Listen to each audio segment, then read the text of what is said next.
Nama aku Zubir. Walaupun umur aku dah masuk 28 tahun, tapi status aku available, masih bujang. Okey, kejadian ni berlaku lebih kurang tahun lepas lah, tahun 2024 lah. Malam-malam lain macam biasa, tapi malam kejadian tu, okey, nak dijadikan cerita, nak ikutkan shift aku malam tu habis pukul 11 malam.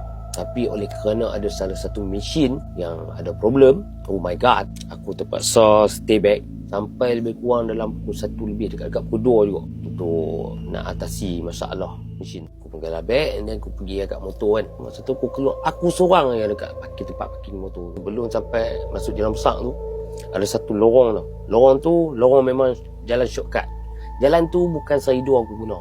Dah bertahun-tahun memang daripada dulu lagi aku akan lalu jalan tu. Salah satu sebab dia menjimatkan masa aku dan menjimatkan duit aku. Sebab apa? Motor aku naik itu tak ada road tax. Jadi menjimatkan lah. Kalau aku kena tahan dengan polis, aku kena keluar banyak duit saman. Jadi menjimatkan masa dan menjimatkan duit aku. Dua dalam satu.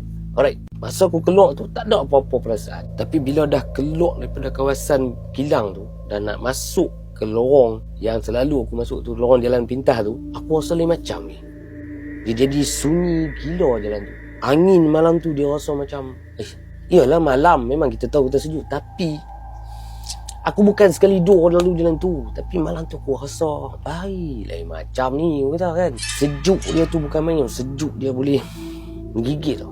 Aku pakai jaket macam biasa, tapi dia berasa sejuk tau. Katanya lah orang kat situ katanya jalan tu berpenunggu. Wallahualam. Sebab beberapa tahun yang aku guna jalan tu, so far alhamdulillah tak ada sebarang gangguan, tak ada aku nak merasa pelik-pelik. Alhamdulillah. Bukan aku minta nak jumpa dah. Bukan. Tak ada terniat, tak terlintas langsung di hati abang tu nak jumpa benda-benda yang macam tu. Tapi malam tu sampai setengah jalan tu ada sesuatu. Aku rasa macam orang duk tengok aku bawa motor tu, macam ada orang perhati aku. Tapi aku still bawa motor ni. Dan sampai satu ketika tu, hang tahulah pandangan mata kita ni dia macam ni kan.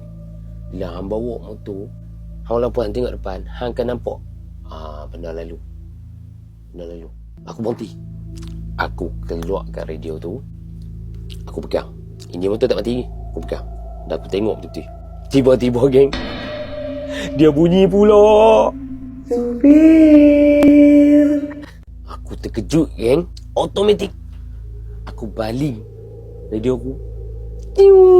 Bup, jatuh dalam parit. Bila aku tengok tu, aku paling belah depan balik.